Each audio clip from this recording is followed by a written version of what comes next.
title, and YouTube is trying to trace the audience. It first starts running it through people who watch Mr. Beast videos with Mr. Beast in the title. Yes. But now, those people, certain things you did there is not for them, even though they also happen to watch Mr. Beast. And so it becomes like it ruins your maybe your click-through rate, maybe you make a thumbnail decision that does not appeal to teenage girls. But you have Mr. Beast in the title, and a lot of teenage girls watch Mr. Beast. That thumbnail decision then affects you because those girls wouldn't click. You understand what I'm saying? Yeah. Or you make a decision, and so what you then do is then you realize, oh, my click-through rate was poor. Why do people want to click? Then next time you make an adjustment to the thumbnail that then appeals to those girls, but they're not a target audience. So they click, they go when they enter the video, and you don't find those teenage boys that are a target audience because you are working with data that had more to do with teenage girls. Just because we don't know who is that guy, who is on the other end of the screen, choosing to click or not click. We just make decision based on, oh, poor click-through rate, people don't want to click. I need to make the thumbnail better. It's like, who is not clicking? Maybe it's somebody I don't even want to click. So it's just that fact that YouTube takes the video and just starts to spread it to everybody. But here's the good news: YouTube doesn't just do that. They do that out of necessity. When they have not gotten any signal on who this video is for. So because we don't know who this video is for, we start taking things like names in the title, concept, tags, and start trying to the algorithms, because it's not human, starts trying its best to match patterns between your video and your potential viewer. And sometimes the potential the people that these patterns match up to are actually not your potential viewers, and it gets to them first and they give bad impression, whether that is click-through rate or watch time. You understand? And that's why the best gift you can have if you do whatever you do is some other place where the people you want to make this video for are. Not only is that a place where you can get to run experiments and ask questions and get the best YouTube advices from them, but also it's a place where you can use to give YouTube data.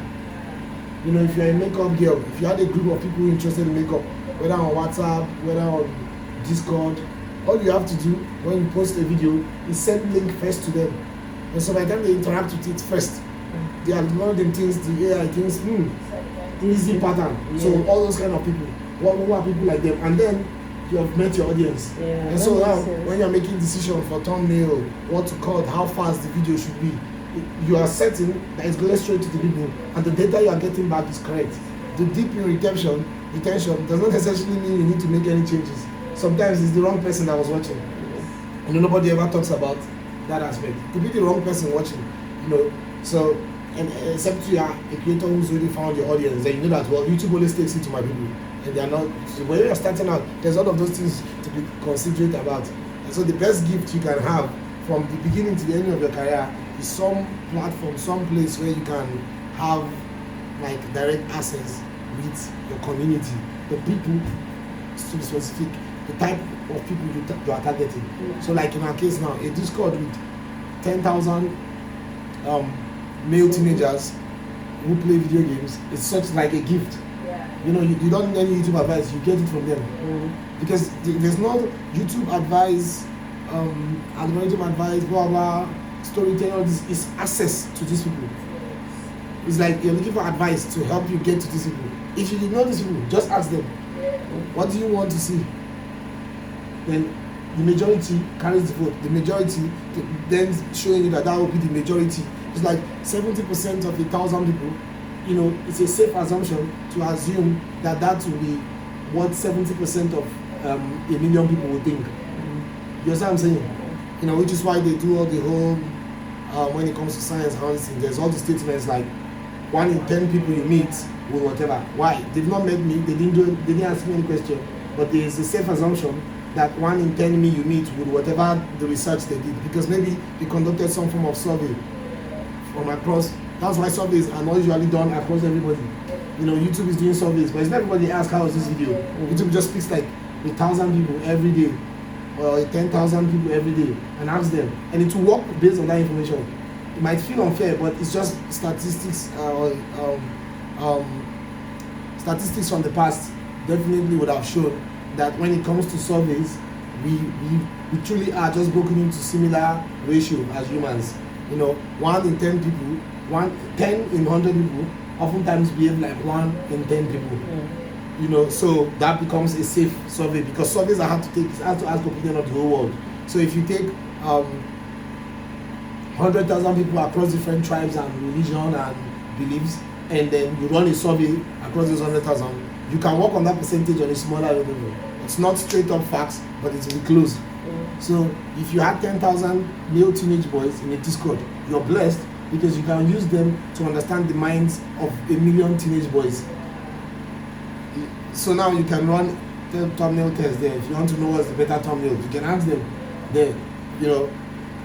And just like what I was saying earlier, to me, when it comes to thumbnail, it's not I created a bunch of thumbnails just for the sake of I created a bunch of thumbnails. Is that no, like if you're going to be confused about thumbnails or sweet thumbnails, it's because the direction of the thumbnail is so different and seems so like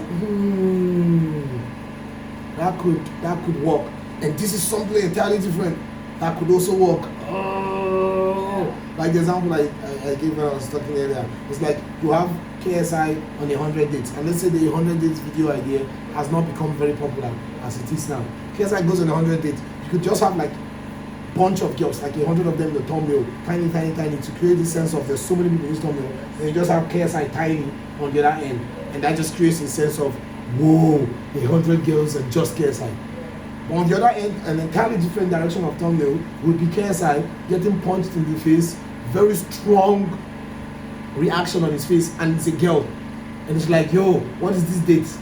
You know what I'm saying? It's just one girl, but a strong compelling action that tells you that the date could possibly not have gone well. That creates that curiosity of like, yo, is this still a date?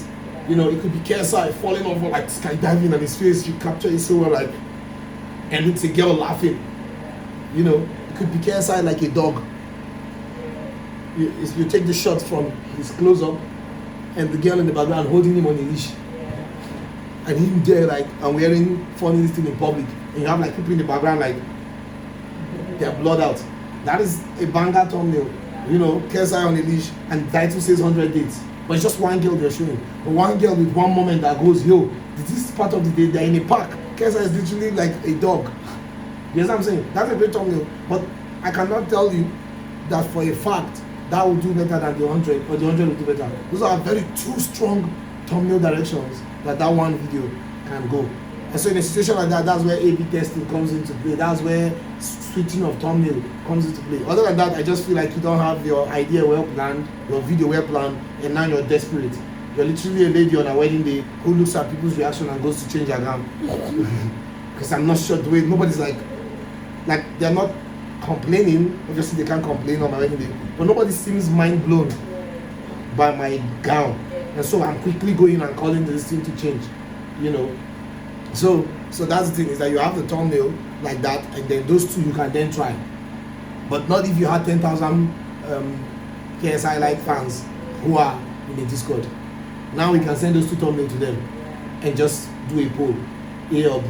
They choose the most, you use it confidently, knowing that the majority of them want it. So that's the advantage. That's the best everything you can have.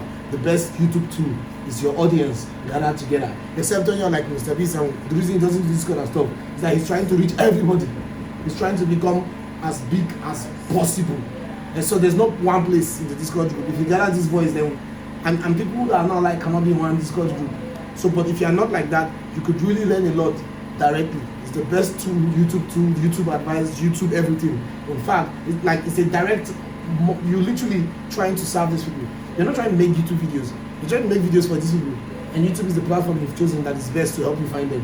So if you have them directly, you always work with them. They are the best teammates. Like someday in the future, what I hope is probably have like a bunch of kids that are registered by their parents and have my consent and have the parents' consent, and they come in every day for review. You know, every Tuesday we are reviewing videos. They just pull up in the warehouse and studio. We're like, oh, all of them are so excited. They do this once they're 18, they cross over, we get a bunch of new teenagers. The parents consent, come parents will pay them, you know, whatever is their hourly fee. And they just come and hang around the warehouse for an hour. A bunch of them, like 1,000. Watch things, make review. Tell us what to change in the studio. Tell us what to change the way. It all belongs to the kids and teenagers, the teenage boys. So watch the recent videos, watch the production process. Literally, you guys run this town. And that's something to really remember to do. Literally, it's like the JB playground. So it's like you don't have tons of kids with the parents' consent coming over the weekend or whenever, get paid to review things, product, content, everything. So that will actually be a good idea. Anyways, yeah.